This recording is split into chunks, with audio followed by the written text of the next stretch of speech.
I am Ferdinand Marcos, and I am the President of the Republic of the Philippines.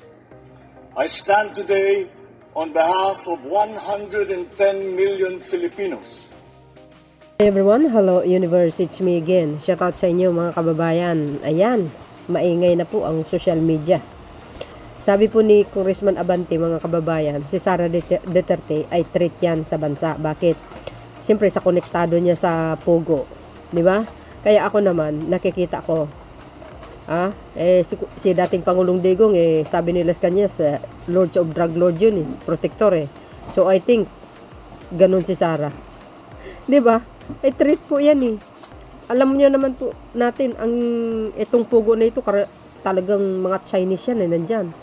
Tsaka isa pa, kung totoo talaga yung sinabi ni Mr. Las Cañas, membro ng triad, ito si Pulong. So, imposible naman hindi alam ng pamilya niya na membro siya, 'di ba? Ayaw pa nga magpakita yung malaking tato niya sa likod, So, dahil dito mga kababayan, may panawagan si Secretary Gadon, mga best. Secretary Gadon, shout out sa mga Marcos loyalists, supporters, Filipino and OFW. Para kumpleto detalyado, ayan, basahin ko sa inyo, okay? Sabi dito mga kababayan, today is December 13, 2025. Isa kang Larry Gadon, pinagbibitiw si BP Sara. Oo nga. Alam niyo sa totoo lang, kung ako si Sara Duterte, kung may delikadesa pa ako sa sarili ko, no? Kasi nakakahiya Pati sa confidential fund, ang laki ng issue laban sa kanya. Pati yung performance niya, wala siyang achievement, wala siyang nagagawa sa bayan. Alam niyo, puro paninira lang. Kayo ba? Agree ba kayo? Natutuwa ba kayo sa mga pinagagawa niya? Tapos itong mga alipores niya sa social media kung makapanere sa pamahalaan. 'Di ba? Ayan. Dapat sa kanya mag-resign na. Kasi hindi talaga siya qualified. Hindi siya qualified bilang vice presidente at maging presidente. Ako, kawawa ang Pilipinas. Walang alam ito, guys. Oo. Tama yung sinabi ni Secretary Gadon. Sa totoo lang. Ay, nako.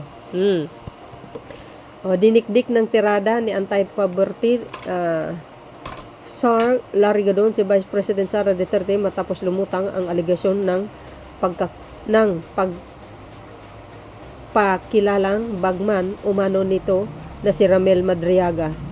Kaya nga sa totoo lang, tapos sinabi ng mga DDS guys, yung sinabi daw ni Madriaga, hersi daw, diba? Sa kayo makakita na. Kahit sabihin mo pinakita na yung sinabi na ng abogado niya na talagang may banta sa buhay niya. 'Di ba?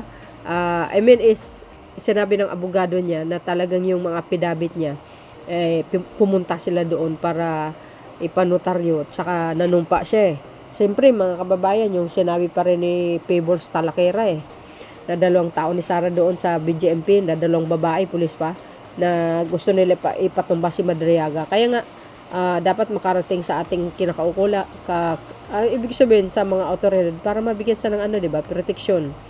So ayan sa isang video statements ni Gadon nitong Sabado, December 13, sinabi ni Gadon na dapat nang magbitiw si BP Sara sa kasalukuyang nitong posisyon dahil wala na itong moral ground para mamuno. Tama yun. Alam niyo mga kababayan, ito sa totoo lang, wala na po siyang pag-asang manalo sa 2028. Bakit? Tingnan nyo naman yung mga nagsasampa sa kanya. Mga Katoliko yun. Di ba? Mga pari pa. Ang dami. Dilaw, tsaka pink. You see? Wala pa yung pula dyan, kaya pagkita-kita na lang yan sa 2028. Ayan, panawagan natin. Sara resign. Yun, totoo yun. Mas maganda yun mga best. Mag-resign na yan kasi nakakasira sa ng imahe ng bansang Pilipinas. Sa totoo lang. At itong affidavit nitong si Madriaga ay punong-puno ng mga katotohanan, kasi nag-under oath siya, 'di ba? Nanumpa siya. Magmula sa mga detalye, sa mga pangalan at sa mga lugar, talagang makikita mo yung mga detalye at yung mga nangyayari at talagang makatotohanan. Kaya dapat itong si Sara ay mag-resign sa ADPA ni Gadon. Dapat lang Kasi guys, wala na siya Parang wala nang amor sa kanya ang mga tao. Mga DDS lang, oo. Yung mga DDS vloggers na bayaran. O, sabi nila mga bayaran yan, no? Bukod dito, pinupuntarya din ng anti-poverty, SAR, ang kapasidad ni BP Sara na mag-isip. Ano yun? Walang may sayad? Hala. Naloko na. Sabi niya pa dito guys, oh. Anya, dapat lang na mag-resign ka dahil wala ka namang alam. Napakababaw ng utak mo, isa kang boba. Saksakan ka ng, boba, hindi ka marunong magsalita. Lahat na lang ng gusto mo, basahin. Walang laman yung ulo. You cannot even speak straight English. You cannot expound your thoughts. Paano na yan? Wala ka man lamang statesmanship on anything. Dugtong pa ni Gadon. Ouch. Sakit yun. Grabe. O, 'di ba? Hindi lang si Secretary Gadon guys ang nakapansin. Sambayan ng Pilipino 'yan. Yan ba si Sara Duterte ay nakapag-graduate? Ha? Oh. 'Di ba? Samantalang sa isang pahayag nito ring Sabado, nanawagan si BP Sara sa mga Pilipino na maging mapuri at huwag magpadala sa kaliwat kanang paninira laban sa kanya. O, matatandang sinampahan na siya ng plunder at iba pang kaso o Office of the Vice of the Ombudsman. Okay, kasama ang 14 official ng Kasama ang 14 pang official noong December 12. Ito ay dahil umano sa maling paggamit ng 612.5 million confidential fund ng kanyang opisina at sa panahon ng paninilbihan ng Vice President bilang kalihim ng Department of Education. Oo nga, palpak talaga guys.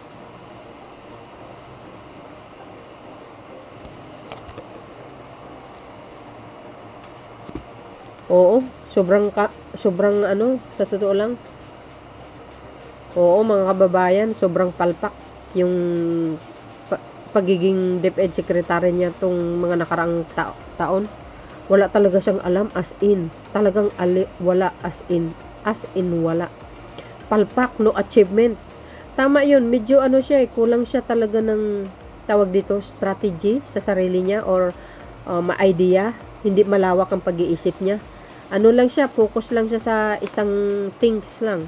Hindi siya hindi kumakalat ang pag-iisip niya para para magiging siya yung tawag dito, magiging matalino kasi wala as in.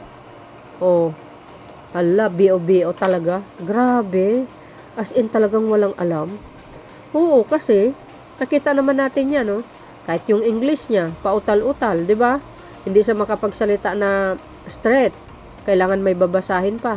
'Di ba parang nakakahiya yan sa international pag umattend siya doon if ever. Saka isa pa walang walang experience ito sa pamumuno, guys. O mayor lang Palpak pa. So yun ang sinabi ni Attorney Gadon. Alam niyo, mga sikat na tao yan, kaya alam nila na kung ito ay matalino ang isang tao o hindi. Ito pati yung ginagawa ni Sara, panay lakwatsa, 'di ba? Oh, halos buwan-buwan yata ang paglalakwatsa niya. You see mga bes, yan ba ang tamang asal ng isang mataas na opisyal ng gobyerno? Tapos yung paninira sa Pangulo. Oh, tuwing nakahawak ng mic, puro si PBBM ang topic. Puro paninira, parang bata. Diyan pa lang BO na talaga walang alam. Lack of experience, lack of knowledge guys, and lack of strategy. Ibig sabihin, lack of skills, yung pamamaraan baga. Parang lahat naka-lock talaga. 'Di ba? Hindi mo pwedeng i-unlock kasi kahit i-unlock mo 'yan, wala pa ring alam. As in wala. Kaya panawagan natin, Sara resign. 'Di ba? So, yun mga best, kayo na pong bahalang maghisga. Ano po ang komento nyo? Dagdagan nyo yung sinabi ko. Tulungan nyo ako. Naks naman. Shout out sa inyo mga best. Thank you for watching. See you again on my next upload. Bye bye bye and baboos. God bless Philippines.